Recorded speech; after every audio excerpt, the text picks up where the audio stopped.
'n groot trend wat nou terugkom is 'n sterk lip.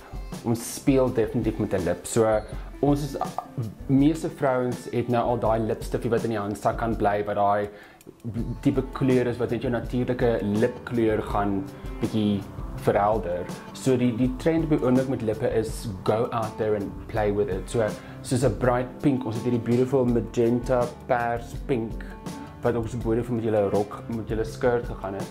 En definitief die vel is baie belangrik. Jou vel moet lyk asof jy nou net kom van 'n weeklange detox holiday by 'n spa. Maar jy moet nooit lyk as jou gremering aan het nie. Jy wil nie mat lyk nie met hierdie beautiful glanse wat deurkom deur die vel.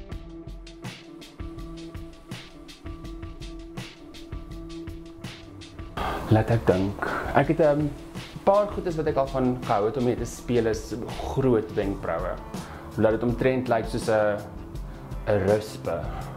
Ja, dis 'n Afrikaanse woord. 'n Rispe wat op jou wenkbrau sit. Ek het al baie daarop gaan gehou met baie groot, baie woeste wenkbroue of modelle te werk.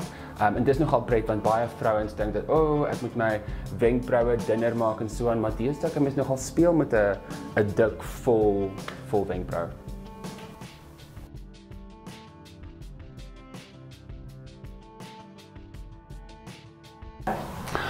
As ek terugdink, was dit toe ek klein was en in my ma se slaapkamer sit en speel terwyl sy haar gremering gedoen het, was ek altyd gekyk aan hoe sy haar eyeshadows aangesit het sodat die pakkie en die skoene en die eyeshadows bymekaar pas.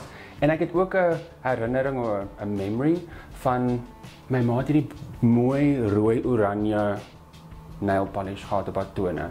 En dit het ek altyd onder haar naaimasjien gespeel terwyl sy gestik het. En dis hoe ek dink ek my fascination met kleure begin het.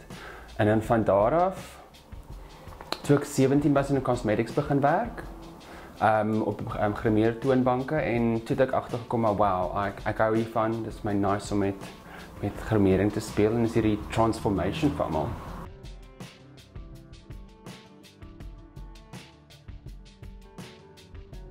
Ek is die pro-lead artist vir Smashbox vir Europa, Midde-Ooste en Afrika.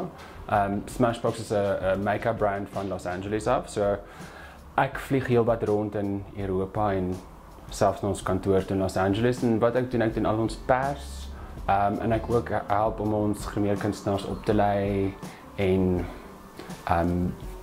vir hulle almal te help om ons kliënte mooier te laat lyk en beter te laat voel en te herinner om pret te hê met 'n bietjie make-up.